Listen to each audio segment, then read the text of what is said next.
Alright guys, Hayzink here, welcome back to the channel for another Street Fighter Duel video. So, I've actually got something to talk about. Like, in the last video it was more of a catch up, how you doing, I'm here, I'm alive, I'm still making videos, I just didn't have anything to make videos on. But I actually do have something that I want to talk about.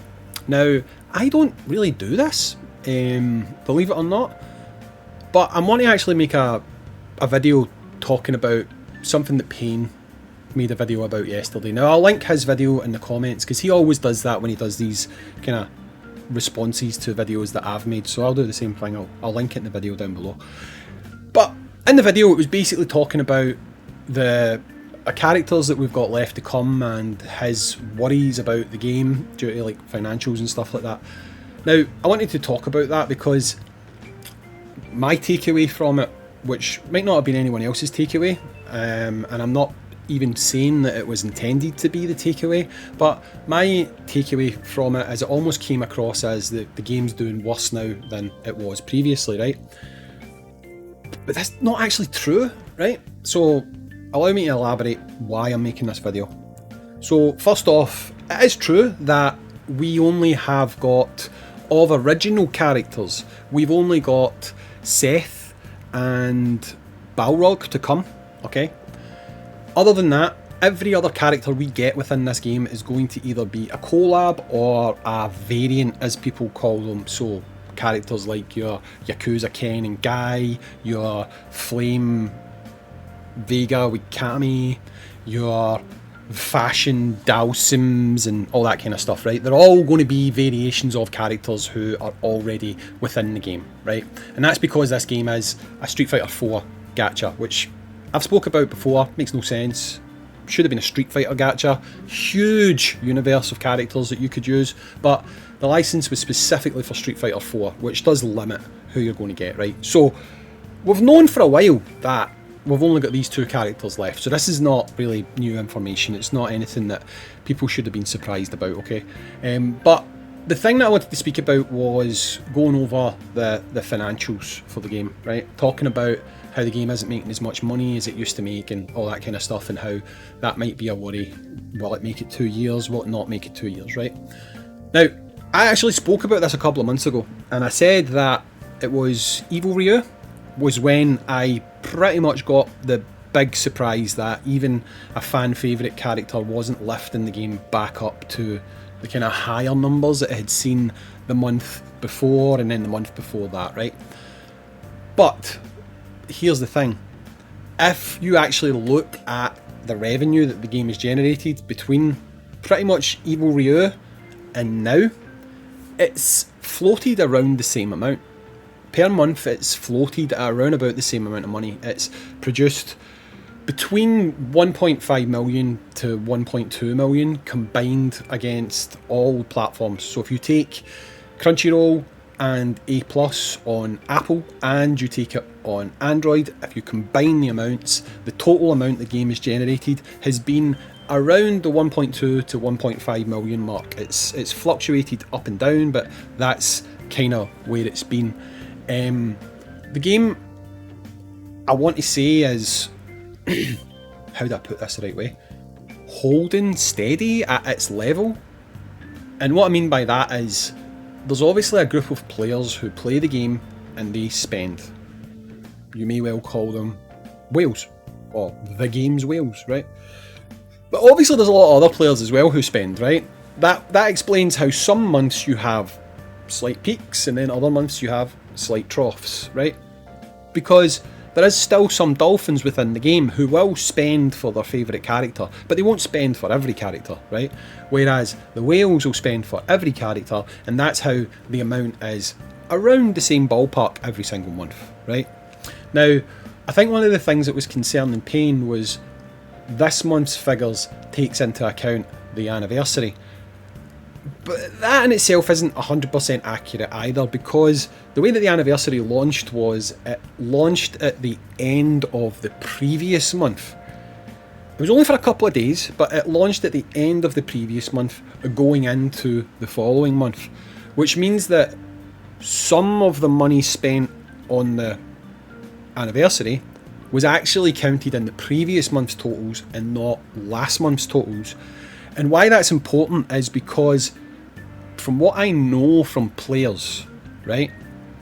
Players who do spend, so i.e. your whales, your dolphins who maybe are tipping more towards the whale scale, they wouldn't have waited multiple days, right? They wouldn't have waited the 3 days before the next month to buy the likes of your Fashion Ken. They wouldn't have waited to top up, to summon for your Elena, right? That wouldn't have happened. They wouldn't have waited to buy diamonds to get copies of what's her face, Witch Jury, right? A lot of that spending would have been done at the start of the campaign, right? Because that's what happens. You look at games like Dokkan Battle, you look at games that get top grossing regularly, right?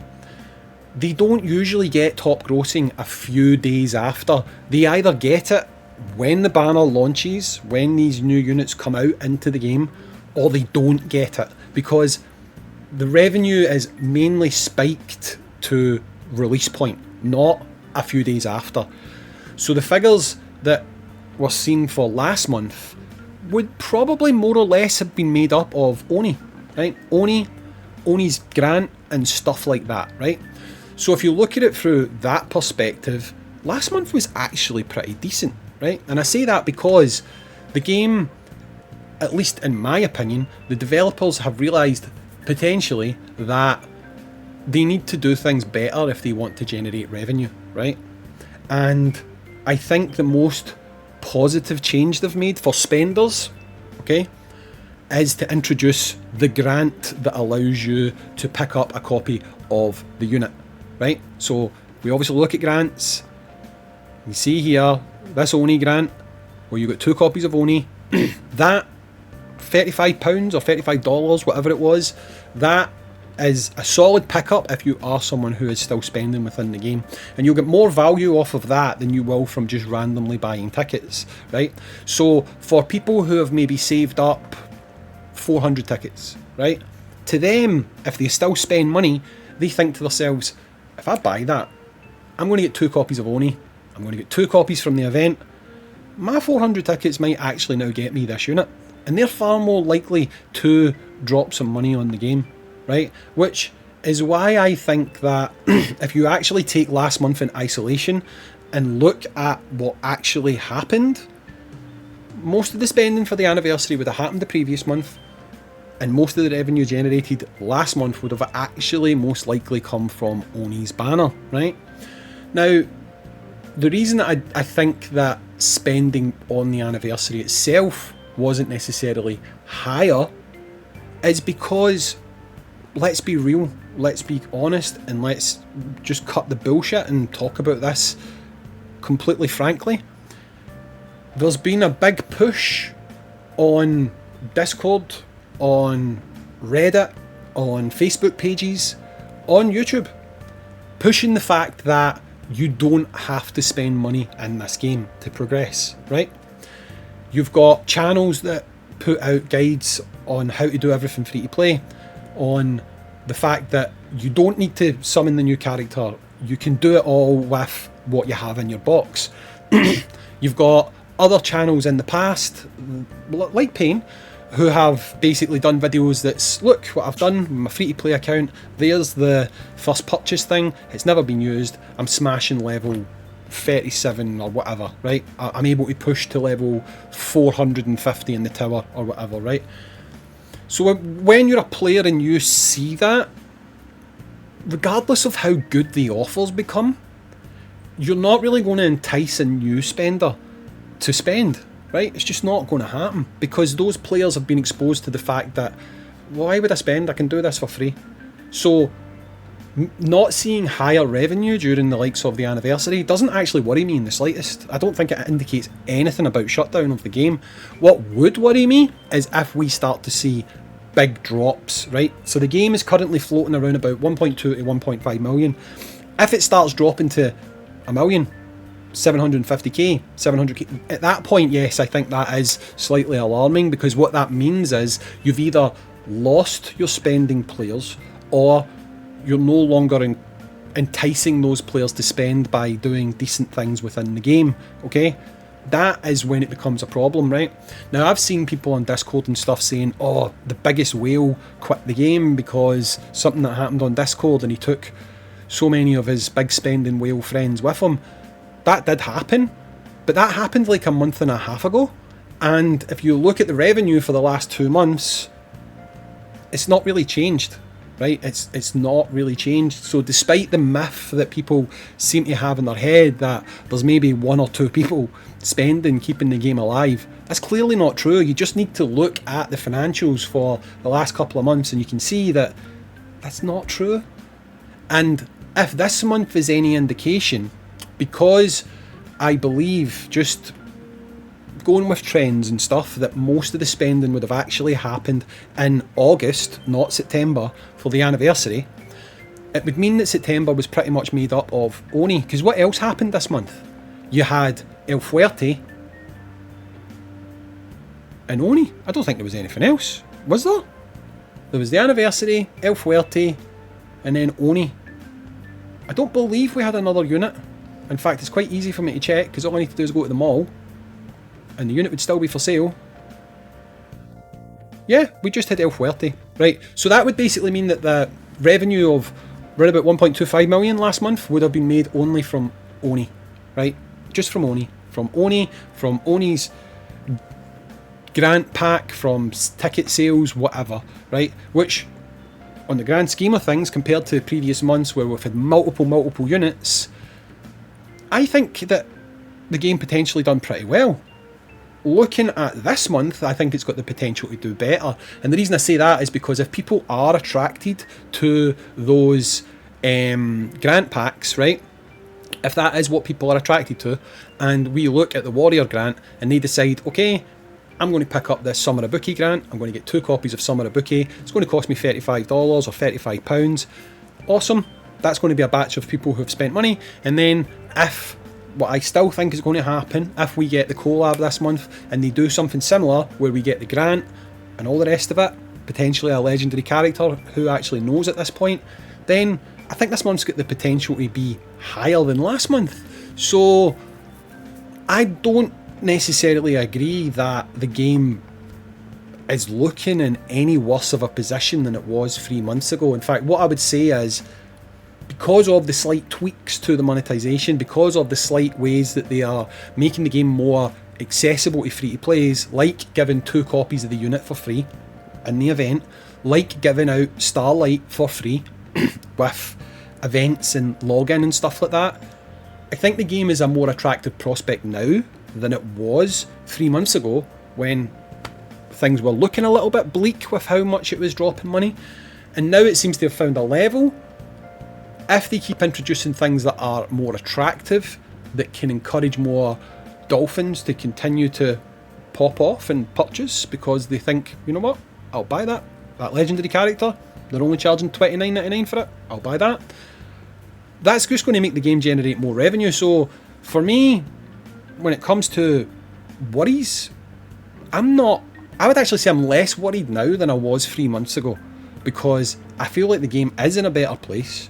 I feel like they're showing a bit more respect towards players, and the revenue isn't tanking. It's not. Like, again, you just need to look at the historical trends of how the revenue's gone for the last 3 months, and I don't think necessarily people need to worry about it. I'm making this video more because, inadvertently, it's not something that Payne did on purpose. I know he wouldn't have done it on purpose. But unfortunately, people don't always listen to everything that's being said in the video. And some people will go into that video and think, oh my god, the game's doomed, it's going to close, it's not going to last a year, Payne said it. Even though he didn't say it, right? People will come away thinking that. And then that starts to evolve into a self-fulfilling prophecy. And for some people who maybe were comfortable, who were enjoying it, who were happy to drop a little bit here and there for their account growth because that's what they wanted to do, might start going, well, if he doesn't think the game's going to last a year, then maybe I shouldn't do this. You know, ultimately, none of us know. Like, I go with the belief of, on any of these gacha games, it doesn't matter which gacha game it is, no one knows what direction the wind's going to blow, right? It can look like it's doing well on paper, but the company can have really high internal revenue targets, and even though it looks like they're making a lot, they're not making what they thought they would make, so they just shut the game, right? Sometimes games could be making really small amounts, and you look and you think to yourself, this game's been out for 3 years, why is it still going? It doesn't make a lot of money. Because it makes enough money to justify its existence, right? So all I'm saying is, there can be a lot of logic leaps made, and not all the time those logic leaps will lead you to the right answer. And as far as I've been told, whether it's true, whether it's not, I don't know, right? But as far as I've been told, they're happy with how the game's performing financially. There's been a few suggestions made of how the game could become more accessible, and that's why we've started to see things like the grant. Hopefully we'll see more 50% off on summons and stuff like that. So I just wanted to offer a counterpoint, because I'm not worried about it, and honestly I think the game, for where it is doing fine, because it seems to have found a level, it's staying at that level, and honestly internally within the game the systems are getting better. What more can we ask for?